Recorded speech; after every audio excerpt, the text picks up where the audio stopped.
What's up, gang? Case and Mav here. Welcome to our workout for Tuesday, September 29th.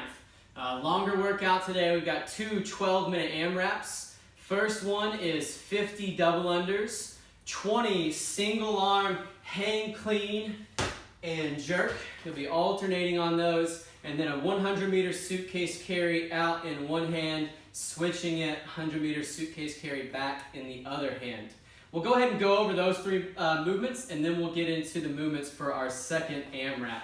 So, no, I'm not going to take my shirt off right now, Matt. So, for our double unders today, I already wrapped my rope back up. Would have been good if I left it out. But just some things to think about here. First thing, on our jump mechanic, make sure we're not tucking our knees or piking our legs. We want to keep good posture the whole time, jumping off the ball of the foot and the toe, but letting that heel come down and kiss the ground every time so that we're not staying super tight up in that toe and blowing out our calves early in the workout. On that spin with our jump rope, let as much of that handle hang out of your hand as you can. And then elbows should stay close to our sides. I see people go wrong there a lot. They let those elbows drift out, especially as their shoulders get tight and they get fatigued. So keep those elbows close. Hands should be slightly forward of the hips, spinning through the wrist and not through the forearm. So every time you spin that rope, think about turning that hand over and whipping the ground about 3 feet out in front. That'll help you keep those arms in, and that'll also keep you from catching your toe. Totally okay for that rope to hit the ground and slide underneath. If you don't have your double unders, do 100 singles in place. And if you don't have a jump rope, you can go 100 line hops, 1, 2, 3, 4, or you can go 50 jump double taps to mimic that higher leap for that double under. Second movement today, single arm, hang clean and jerk. Prescribed weight is 35-25, RX plus is 50-35. Stand your first rep all the way up, slight forward hinge, jump, catch on the shoulder. Then from here, we're gonna dip, drive, dip, catch in that split position, recover tall back to the middle, and then you'll switch hands on the way down. As far as mechanics go here, don't let that bell swing out in front. Keep it close, get underneath, and then once we catch, we can either stand and then go for our jerk, or we can go right from that dip into that jerk to speed up that movement a little bit. On that jerk, remember, don't let that chest fall forward when we dip. Chest stays tall, and then as I drive this dumbbell up with my legs, I'm punching those hips down in a straight line, and then standing up back over that same straight line.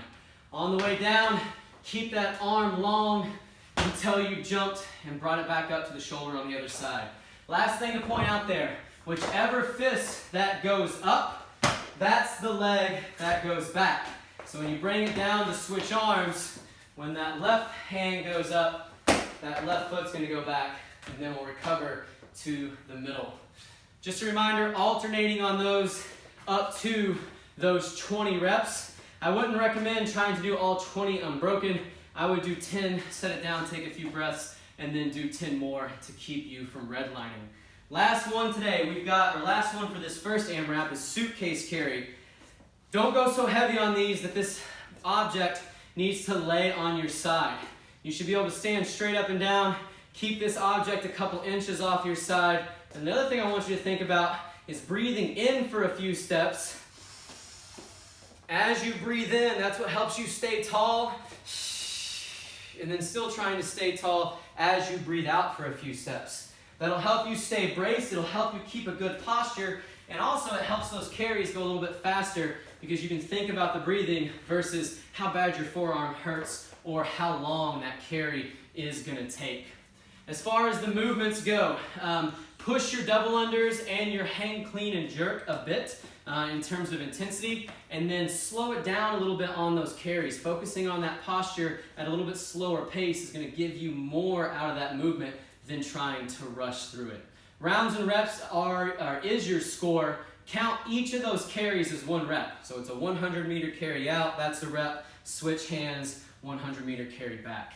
If you have to set it down, don't switch hands on the trip out or back. Set it down, shake it out, finish that entire 100 meters in one hand before you switch over to the other side. After that first 12 minutes, you'll rest for 3. Let's think about breathing in through the nose, out through the straw, trying to get our heart rate back down as much as we can during that rest period. And then for our second 12 minutes, we've got a 400-meter run, 20 push-ups, and then a 100-meter farmer's carry if you have 2 objects to hold. On that run today, think about that long line coming out of the back of your spine. That's what's keeping you tall. You're going to relax those shoulders, smaller, quicker little steps. They should be quiet steps as well, like you're sneaking up on somebody. That'll make your run more efficient. It'll keep you from overstriding, pounding, and it'll let you breathe and hopefully recover a little bit on that run. On those 20 push-ups, we're looking for straight line, head down to heel, hands just outside the shoulders. I just realized I set up in front of our line. And keeping those elbows tight to the side. Keep those knees locked out. Chest and belly should touch the ground. Get back to full extension. Those quads should stay off the ground. So if you feel your quads touching the ground, that means you're snaking up. So either reestablish that plank or elevate up to an object. If you use that elevated object, still keeping that long line, contacting at the sternum, elbows still stay tight to the side. Know your strength on those push-ups. Good news is you get a big break between the push-ups, so you can go for bigger sets today, but don't go to complete burnout. Keep full range of motion. Keep good form. Last thing today, we've got a 100-meter carry farmers, so that means an object in both hands. Same thing here, we're working on posture. We're not arched out, we're just staying tall, belly turned on a bit. Still try to hold these objects a little bit off the leg, and then same breathing trick. Breathe in for X amount of steps, breathe out for X amount of steps. That'll help you keep your posture, help you get through that carry seemingly a bit quicker.